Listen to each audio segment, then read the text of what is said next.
महाराष्ट्राच्या राजकारणात पुन्हा एकदा हलचल निर्माण झाली आहे. महाराष्ट्र नवनिर्माण सेनेचे अध्यक्ष राज ठाकरे यांनी उपमुख्यमंत्री एकनाथ शिंदे यांची त्यांच्या ठाण्यातील नंदनवन निवासस्थानी जाऊन भेट घेतली आहे.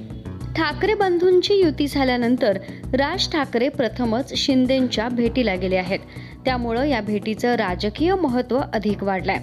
गेल्या वर्षी महापालिका निवडणुकांच्या पार्श्वभूमीवर ठाकरे बंधूंनी एकत्र येत महायुती सरकारवर सडकून टीका केली होती. सभांमध्ये दोन्ही भावांनी सरकारच्या कारभारावर प्रश्नचिन्ह उपस्थित केलं. मात्र निकाल लागल्यानंतर चित्र थोडंसं बदललं. कल्याण डोंबिवली महापालिकेत मनसेच्या 6 नगरसेवकांनी शिंदे सेनेला पाठिंबा देत सत्तेत प्रवेश केला. शिंदेंच्या बालेकिल्ल्यात सेना मनसेचे सूर जुळले आणि त्यानंतरच राजकीय चर्चांना उधाण आलं. दरम्यान बाळासाहेब ठाकरे यांच्या 100व्या जयंतीनिमित्त राज ठाकरे यांनी सोशल मीडियावर एक पोस्ट केली होती. त्या पोस्टमध्ये त्यांनी लवचिक भूमिका घेण्याचा उल्लेख केला होता. विशेष म्हणजे ही पोस्ट मनसेनं शिंदे सेनेला पाठिंबा दिल्यानंतरच काही दिवसांनी आली होती.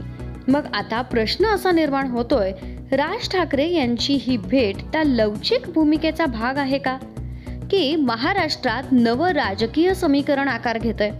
महापालिका निवडणुकांमध्ये ठाकरे बंधूंना अपेक्षित यश मिळालं नाही.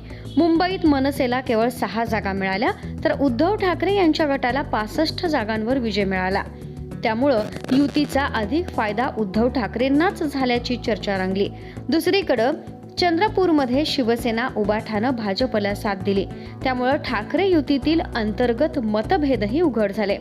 आता ठाण्यात झालेली राज ठाकरे आणि एकनाथ शिंदे यांची भेट ही केवळ सौजन्य भेट आहे का, की आगामी राजकीय बदलांची नांदी? महाराष्ट्राच्या राजकारणात पुढं काय घडणार हे पाहणं आता औत्सुक्याचं ठरणार आहे.